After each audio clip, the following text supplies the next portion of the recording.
Today it's time to take a look at Numa, also known as non-uniform memory access, which is a system that is used in computers that contain multiple physical CPUs. So in a typical desktop computer or laptop computer, whatever, in a typical computer you'll find one CPU, one central processing unit, and this is basically the brain of the computer. This performs most of the computational stuff.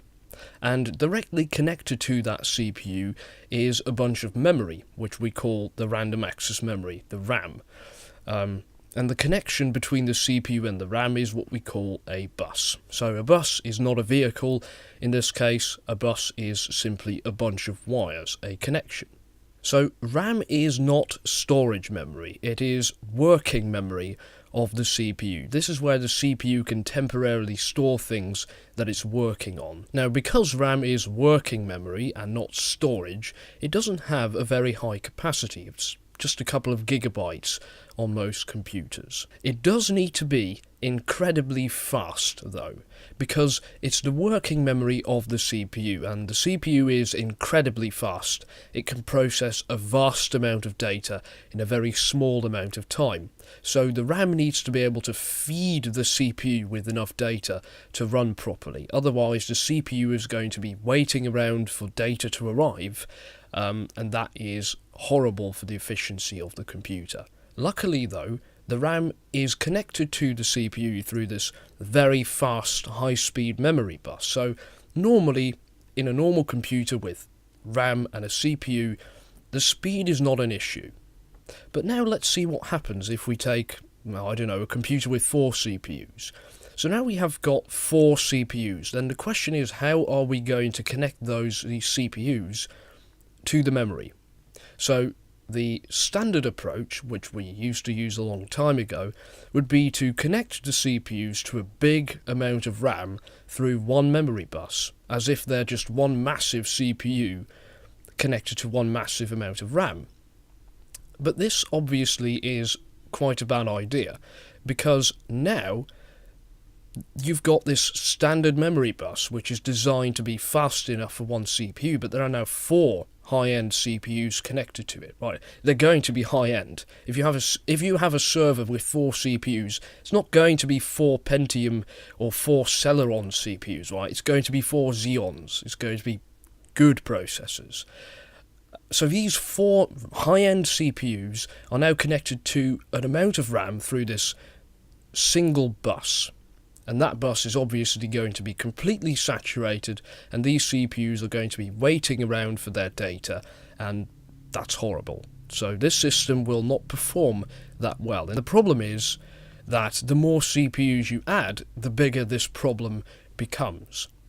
So this is where Numa comes in. This is where non-uniform memory access comes in. And there are many different configurations of Numa that you can have. We're going to talk about that later on in this video, but we'll start with the very basic one, the one that everyone uses. So in this case, first of all you give every CPU its own bus and its own chunk of memory, which is blazing fast, of course. Now these CPU and memory pairs are now what we call the Numa Nodes, and then you simply connect these nodes together, and then you've got a non-uniform memory access system. So in this situation, every CPU is still able to access all of the memory, but the speed is not the same. So accessing its own bit of memory is faster than accessing a bit of memory that is connected to some other CPU. This is why it's called non-uniform, right? Not the same throughout the entire memory, not the same speed. It can access all the memory, but not at the same speed.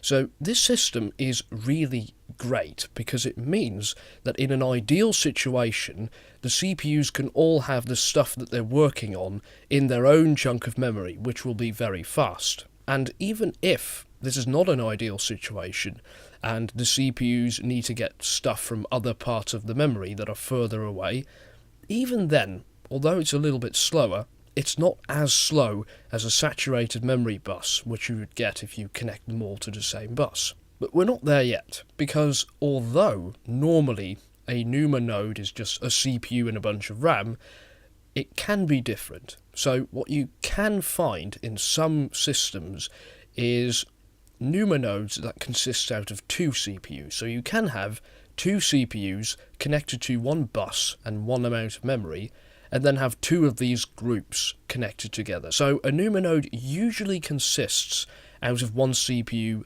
and 1 amount of RAM connected to it through one bus, but it can be a pair of CPUs connected to 1 amount of memory through one bus, or even 3 or 4. So in theory, you can have 4 CPUs connected to the same amount of memory, and another 4 CPUs connected to the same amount of memory, and then connect these 2 larger groups together. Then these are your massive Numa nodes. That's technically possible. But usually a Numa node is just 1 CPU and 1 amount of RAM connected to it. So there you go. Now you know a little bit more about Numa and why we use it, and also why the Numa Nodes option in Task Manager is greyed out on most systems, because those systems simply don't have multiple CPUs in them.